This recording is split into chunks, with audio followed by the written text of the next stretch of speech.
15절부터 17절까지 있는 말씀 우리 함께 보시도록 하겠습니다. 열왕기하 10장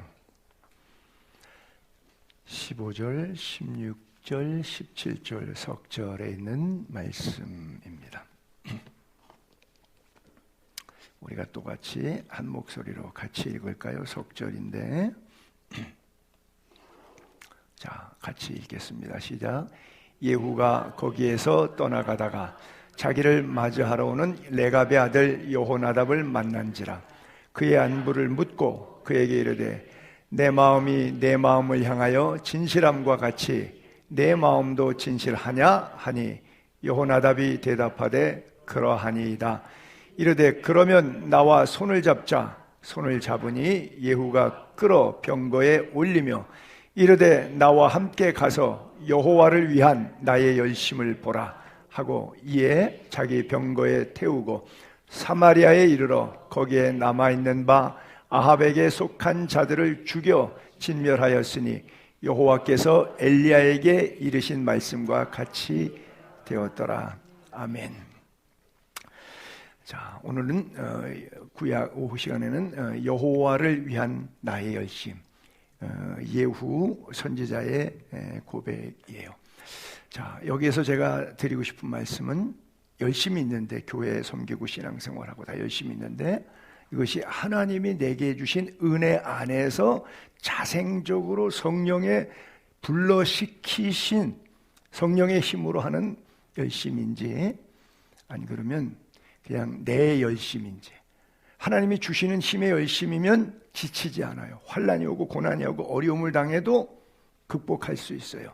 근데 내 열심이면 흔히 말해서 우리가 시험 된다 그러죠. 시험 드는 일들이 많아요. 그런데 예후가 열심을 다했는데 하나 부족한 것이 있었는데 그게 뭐냐면 예배. 어떤 상황에도 예배하네. 그러니까 예배는 잘 안 되는데 나머지는 잘해. 예를 들어서 뭐 주일 성수도 잘하고 뭐 11조 헌금도 잘 내고 뭐 봉사도 잘하고 뭐 다 잘해. 가난한 자도 잘 돌보고 목회자도 잘 섬기고 다 잘해.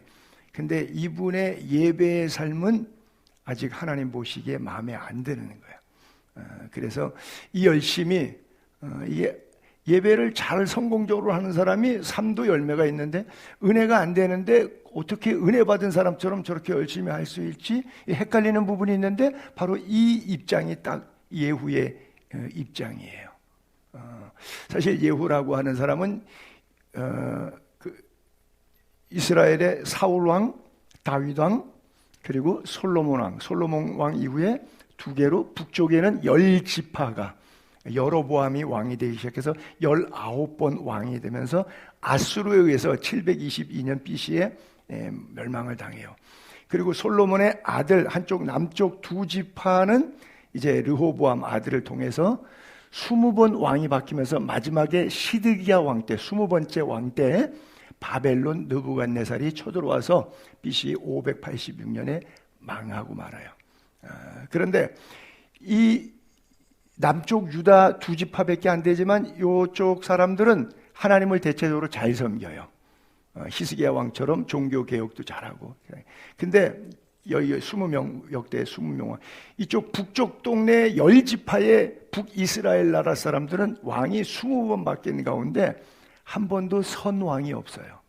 딱한 왕이에요. 그리고 10번째 하나님께서 예후를 들어서 왕으로 삼아요. 근데 7번째 아합 왕인데 그 19명 가운데 아주 극렬하게 제일 나쁜 왕으로 따지자 그러면 아합 왕이에요.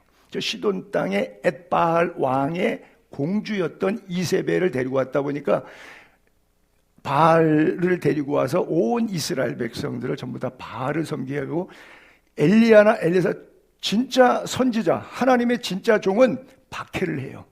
그리고 지가 바알 신당 만들고 바알 제사장 모아놓고 그 제사장에 대해 나라 돈으로 월급 주면서 공무원처럼 온 국가가 바알과 아세라를 섬기게 만들었어요.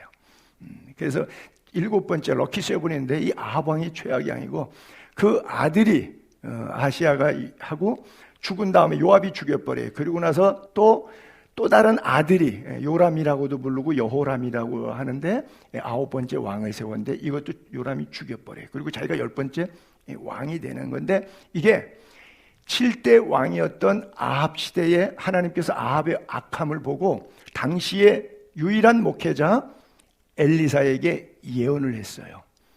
그 예언을 알고 예후가 내가 이 예언을 하나님의 뜻대로 성취시켜 주리라 싹 잡아 죽이자. 아합의 집을 몰살하자.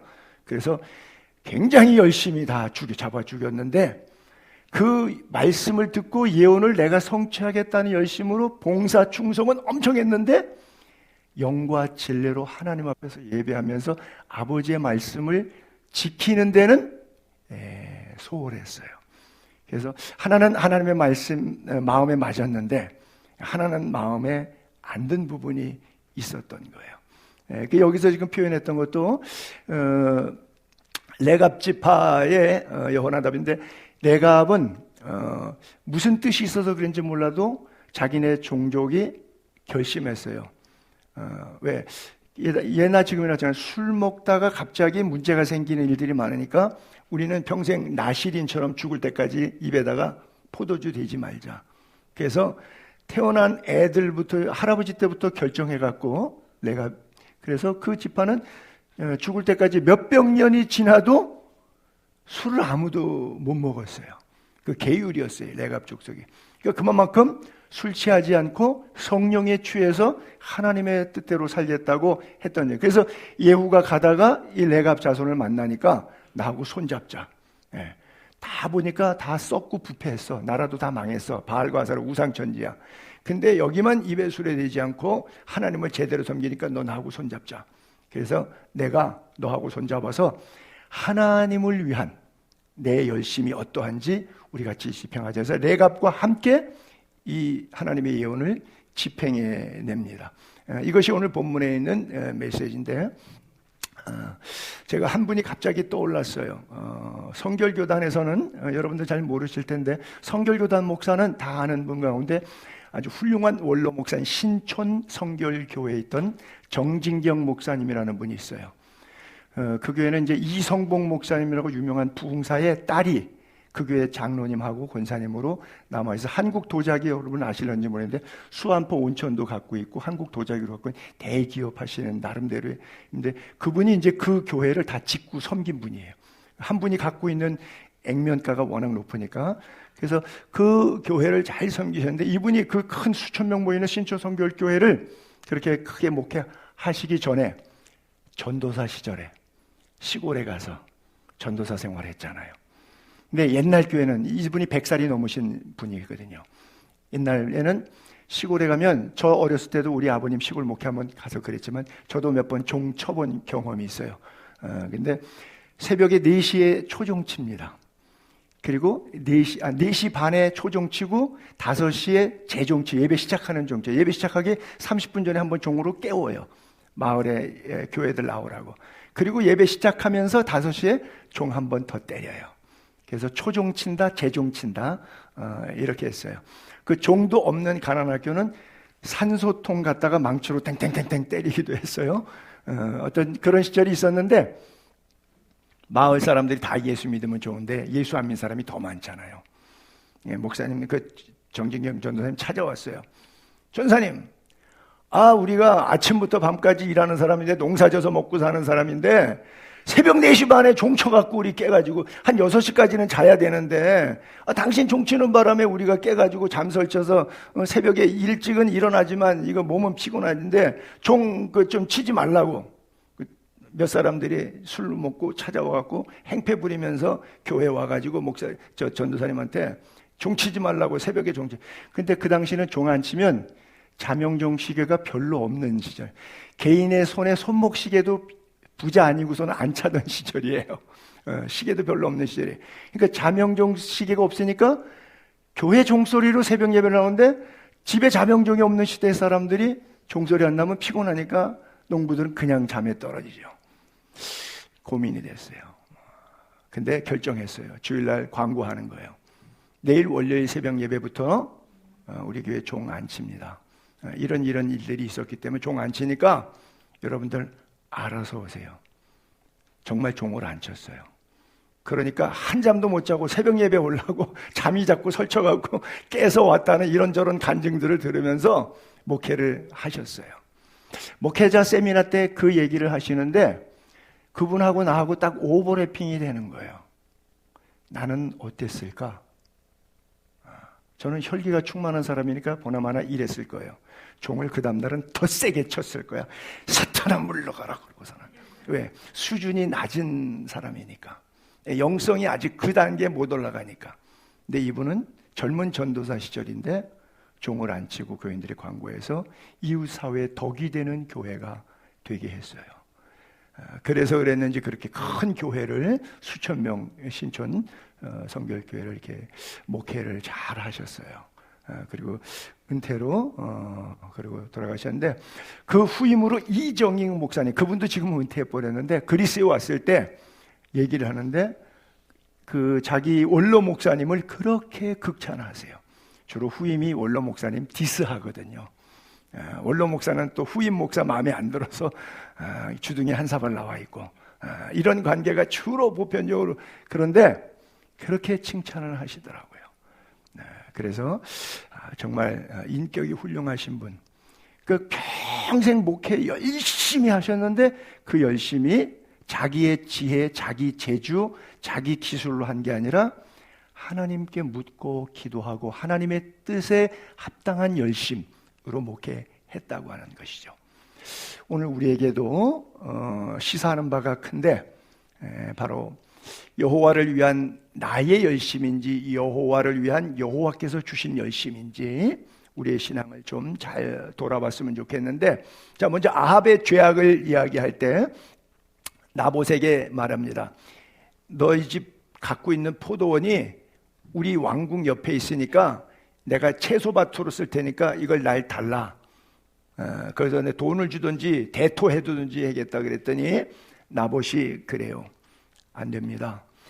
이스라엘 12지파 나누고 땅 분배할 때 이걸 기업으로 선정하시고 레위 지파는 아예 땅도 안 주고 11지파의 땅의 소산물의 11조로 성전 성막 일을 하면서 그걸 받아서 생활을 하도록 이렇게 규정을 만들어 버렸어요.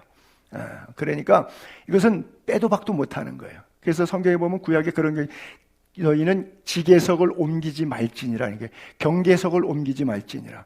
그래서 이게 땅이 일시비 때문에 부분적으로 팔았다가도 50년 되면 신년 때는 돈 안 내도 원위치로 다 돌아가는 게 신년제도예요. 그걸 토지의 공개념이라고 현대인들은 그렇게 표현하는데 그런 상황이기 때문에 여호와의 율법이에요. 그러니까 땅이 나봇이 돈이 있던 없던 상관없어요. 팔거나 사지를 못해요. 이건 여호와께서 결정하신 거니까 내가 마음 좋다고 해서 허락하고 안 허락하고 이 문제가 아니라는 거예요. 조상 때부터 12지파를 나눌 때 유산으로 받은 건데 이건 하나님의 기업이니까 내 거 같으면 주겠는데 하나님이 결정하는 거니까 내가 할 수 없습니다 라고 하는 것이죠. 그랬더니 왕이 들어 누웠어요. 저걸 갖고 싶은데 못 가지니까 병이 난 거예요. 주로 이러면 스트레스 엄청 받으면 몸에 병이 올 수 있으니까 조심하세요. 그냥 들어 눕지 마세요. 햇볕 속에 산책 다니세요. 자, 그랬더니 들어 누워있는 것을 마누라가 딱 보더니 이세벨이 보더니 이 사연을 들어보니까 들어놓은 이유가 말이 안 돼. 당신이 왕이요? 당신이 왕이요? 도대체 왕이 이게 뭐 하는 거요? 그래갖고 쪽동무에서 부하 문명 데려다가 야 장로 둘 보내, 두세 증인만 있으면 되니까. 그래서 불러 백성 앞에서 이 나봇이 왕과 하나님을 저주했다고 그렇게 말해라. 내가 들었다고 거짓 증인 세워서. 그래서 그 자리에서 돌로 맞아 죽었어요. 돌로 죽여놓고 죽였다는 부하들 보고 들어오니까 이세벨이 남편한테 가서 당장 일어나라고, 나봇 죽었으니까 가서 당신 땅이 됐다고 이제 차지하라고. 그러니까 너훌너훌 춤추고 좋아가지고 아합이 가서 그 땅을 차지했어요. 그것이 하나님의 보시기에 악한 거죠. 그래서 엘리야 선지자가 아합에게 가서 얘기했어요. 너는 엘리야, 너는 그에게 아합에게 말하여 이르기를 여호와의 말씀이 내가 죽이고 또 빼앗았느냐 하셨다 하고, 또 그에게 이르되 여호와의 말씀이 개들이 네가 죽여서 나봇의 피를 흘리니까 개들이 흙 묻은 피 딱 막 빨아먹었을 거 아니에요, 개들이. 그 핥은 곳에서 개들이 너의 피도, 내 몸의 피도 핥으리라 하였다. 그래서 아방이 전쟁에 나갔을 때 옷솔기에 갑옷을 다 입었는데 다른 데 맞으면 화살이 안 들어갔을 텐데, 겨드랑이에, 이건 들었다 놨다 하니까 겨드랑이는 갭이 생기죠. 여기에 제대로 찍혔어요, 화살이. 그래서 내가 부상당했으니까 나갈게 그랬는데, 옛날엔 육박전 전투니까 막 주변에 전쟁한다고 엉겨 있으니까 후방으로 나갈 수가 없는 거예요. 피는 계속 흘리고 나갈 수는 없고, 그러다 보니까 시간이 지체돼서 왕의 병거에서 죽었어요. 그래서 그 병거를 시냇가에 가서 씻었는데, 거기 보니까 개들이 와가지고 그 피를 그냥 같이 핥아서 예언대로 그대로 됐어요. 이세벨은 뭐 더 악한 여자인데, 이씨 여자 조심하셔야 돼요. 우리 집사람이 이씨 돼서 저도 상당히 조심해요. 이거는 결코 농담인데 진담으로 들으시면 아니 되시옵니다. 자, 옛날에 그래서 뭐 이순자, 이세벨 뭐 이런 사람들이 좀 유명한 이씨들도 있었고, 이 필리핀에 가면 이멜다라고 하는 여자도 있고 아주 이씨들이 좀 유난한 사람들이 있었어요. 졸릴까봐 헛소리했어요. 이세벨에게도 예언했어요. 개들이 너를 먹을 거야. 그래서 그리고 너희 집안에 있는 자식들이고 아합에게 속한 자 다 성에서 죽으면 개들이 먹고 들에서 죽으면 공중의 새가 먹을 거고. 이게 그대로 성취가 됐죠. 여호와께서 아합의 집에 대하여 하신 말씀은 하나도 땅에 떨어지지 아니하리라. 이게 지금 예후가 하는 말이에요. 옛날에 엘리야 선지자가 이 예언했기 때문에 내가 집행한다. 열심으로, 하나님에 대한 열심으로. 여호와께서 그의 종 엘리야를 통하여 하신 말씀을 이제 이루셨도다 하고 사형 집행이 들어간 거예요. 예후가 아합의 집에 속한 이스라엘에 남아있는 자를 다 죽이고, 또 거기 관계된 사람들, 그 당시에 대통령 밑에 장관했던 사람들, 그 귀족들, 신뢰받는 자들, 제사장들 다 죽여서 한 사람도 남기지 않고 아주 씨를 다 말려버렸어요. 예언 그대로 이루게 했어요. 그리고 종교 개혁을 다 하는데, 이세벨이 주의 종은 핍박하고 짝퉁 바알과 아세라 선지자 제사장들에게 공무원 월급 주면서 데리고 있었잖아요. 예후가 이렇게 말했어요. 이세벨이 바알 신을 섬긴 것보다 나 예후는 더 극진하게 바알을 모실 거니까 한 사람도 빼지 말고 바알 아세라의 모든 제사장 선지자들은 다 산당에 모이라, 신당에 모이라, 집합 그랬어요. 전체 대집회 연다고 다 오라 그랬어요. 그리고 딱 다 온 다음에 광고합니다. 혹시 여기서 바알을 안 섬기고 여호와를 섬기는 사람이 구경이라도 온 사람 있으면 당장 나가라고. 오리지널 바알 제사장이나 교인 아니면 바알 교인은 다 나가라고.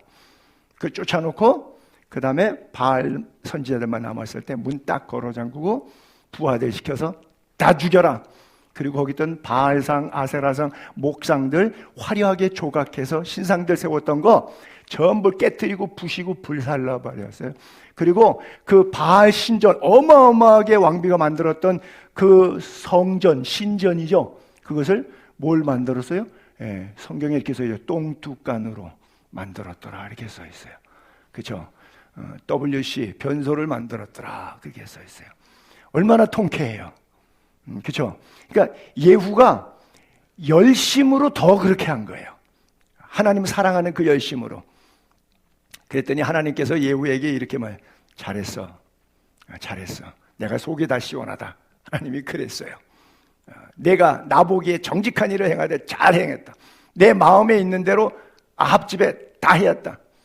그래서 이스라엘은 계속 암살로 죽고 왕이 바뀔 때마다 아들이 넘어간 예가 없어요. 아들 전부 다 암살을 당해요. 근데 너는 네 자손이 4대까지 왕에 있게 해줄게. 자, 이런 좋은 은혜를 받았으면 하나님을 더 잘 섬기면 참 좋겠는데, 요게 하나 아쉬운 거예요. 예후가 이와 같이 이스라엘 중에서 바알을 멸하였으나, 거기까지는 참 좋아요. 그 다음에 그 다음 절에 보니까 이스라엘에게 범죄했던 첫 번째 왕, 느바세 아들 여로보암 왕. 지금 여긴 10대째고 1대째 왕. 여로보암의 죄 뭐냐? 베델과 단은 북쪽, 베델은 예루살렘 직전 위에 두 곳에 금송아지를 생겨놓고 예루살렘에 갈 거 없다고 했던 짝퉁 예배 만들었던 여로보암의 죄잖아요. 베델과 단에 있는 금송아지를 섬기는 죄는 떠나지 아니했다. 즉 베델에서 제사했다는 얘기예요. 예루살렘 가지 않았다는 얘기예요. 예후가 전심으로 이스라엘 하나님 여호와의 율법을 지켜 행하지 않는, 즉 성경적으로 정치하지 않고 성경적으로 목회하지 않았다는 거예요. 그래서 여로보암이 이스라엘에게 범하게 한 그 죄, 이게 뭐야? 계속 말씀드린다면은 바로 예배죄예요. 예배를 경솔히 하는 것. 그래서 예배하는 자세, 봉사하는 자세, 우리가 영과 진리로 예배하느냐 그렇지 않느냐, 그러면 다 좋은데 예후가 한 일이 얼마나 훌륭해요. 여호와 하나님이 칭찬도 할 정도로 훌륭하잖아요. 그럼에도 불구하고 이게 반쪽짜리 신앙이라는 거예요. 양다리 걸친 신앙이, 옛날 사람들은 그런 표현 썼어요. 나이롱 신자라고. 이렇게 땡기면 드러나고 놓으면 줄어들고 지멋대로 왔다 갔다 일정하지 않고 규칙적이지 않은 나이롱 신자다 그랬어요. 무늬만 신자, 껍데기 신앙 뭐 이런 거죠.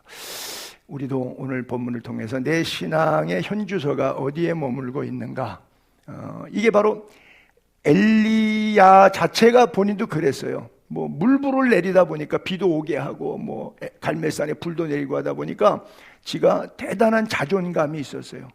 목사도 그렇게 돼요. 교인 많고 헌금 많고 재정 빵빵하다 보면 뭐 총회장 되고 이러면 다 이상해지는 거예요. 엘리야도 그래서 그걸 엘리야 컴플렉스라 그래요.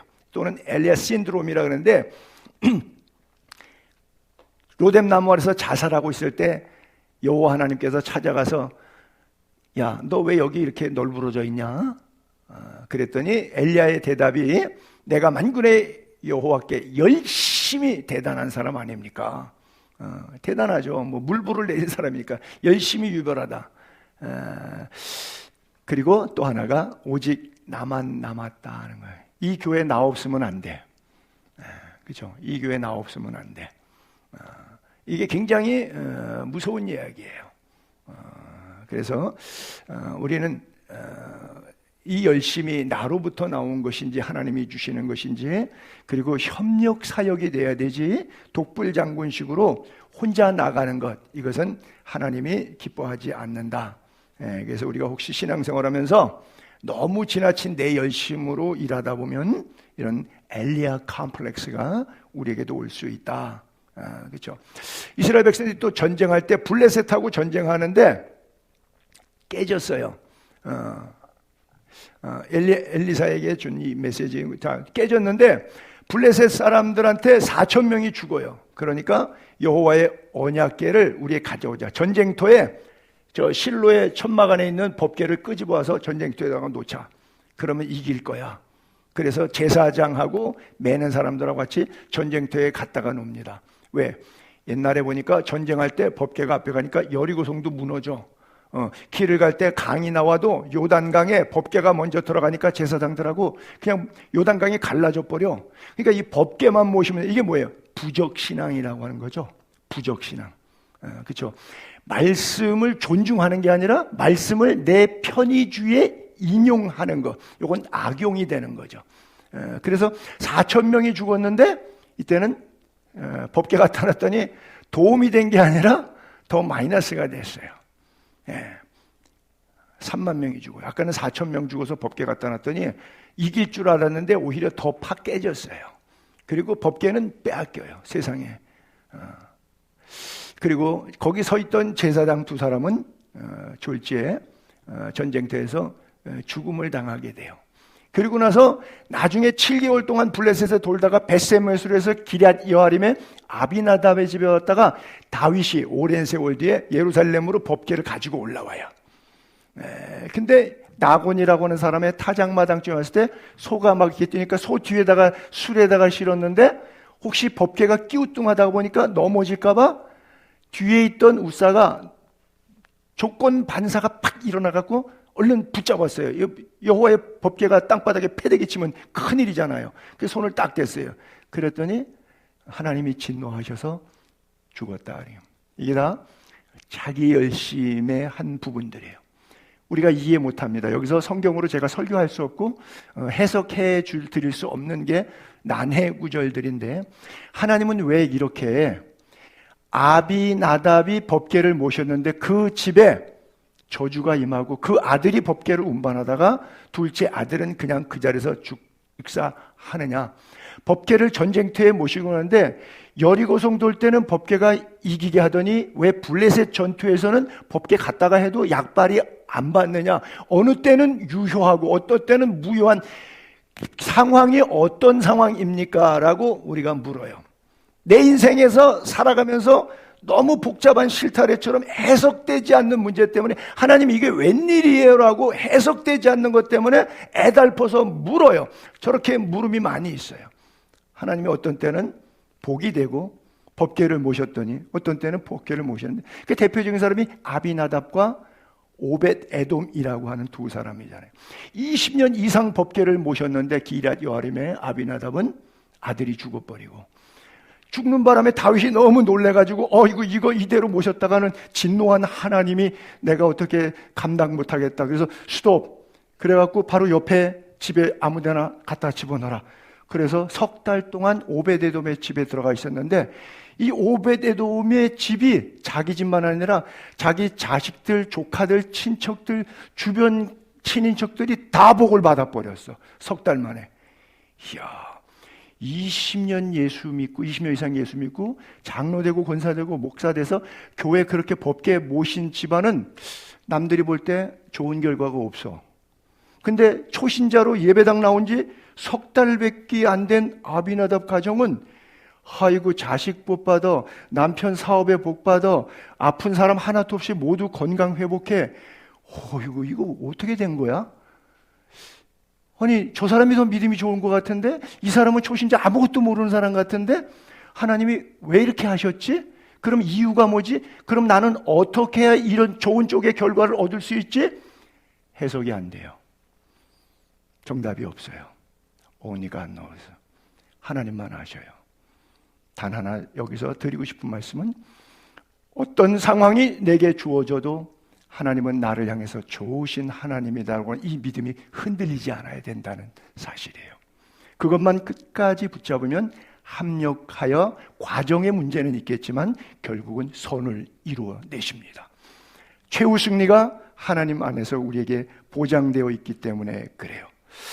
그래서 오늘 우리는 나곤의 타작마당을 통해서, 베레스 울사 사건을 통해서 하나님이 우리에게 무엇을 말씀하시는가, 언뜻 이렇게 쉽게 해석할 수는 있겠죠.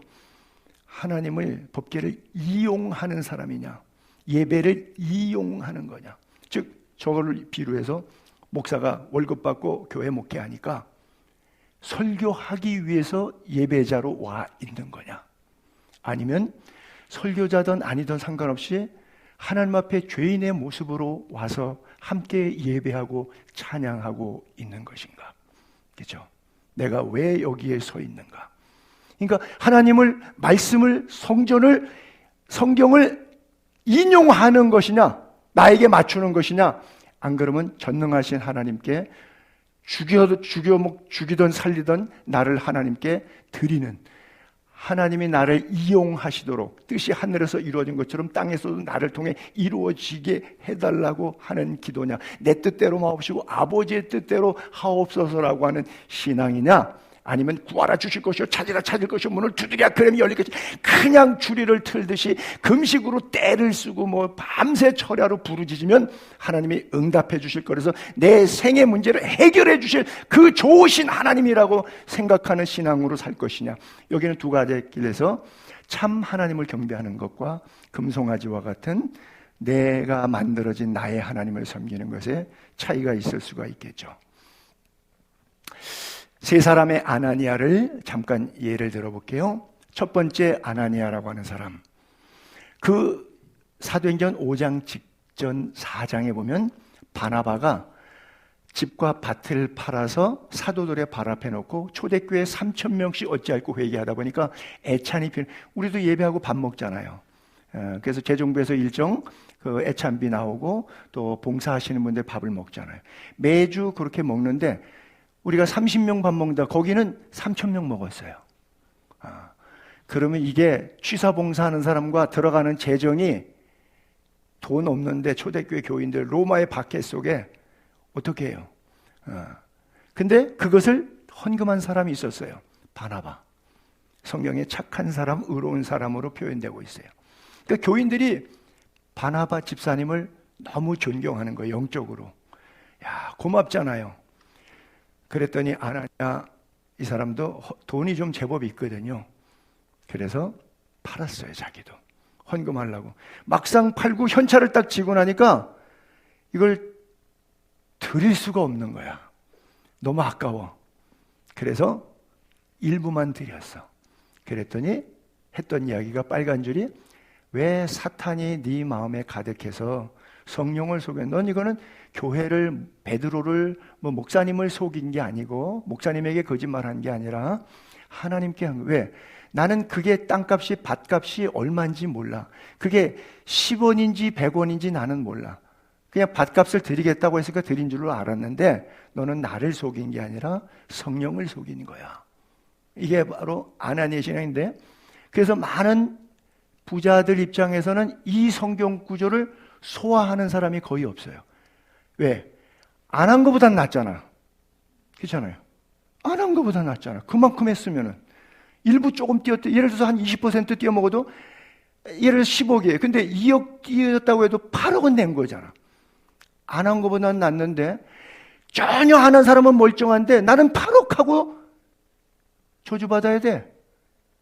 뭐하러 해? 이제 앞으로는 절대 안 해. 죽어도 안 해. 그렇죠? 이게 우리들의 생각이에요. 그러나 성경은 이렇게 말씀하셔요. 우리가 다 일일이 해석되지 않는 부분. 두 번째 아나니아는 좋은 사람의 아나니아예요.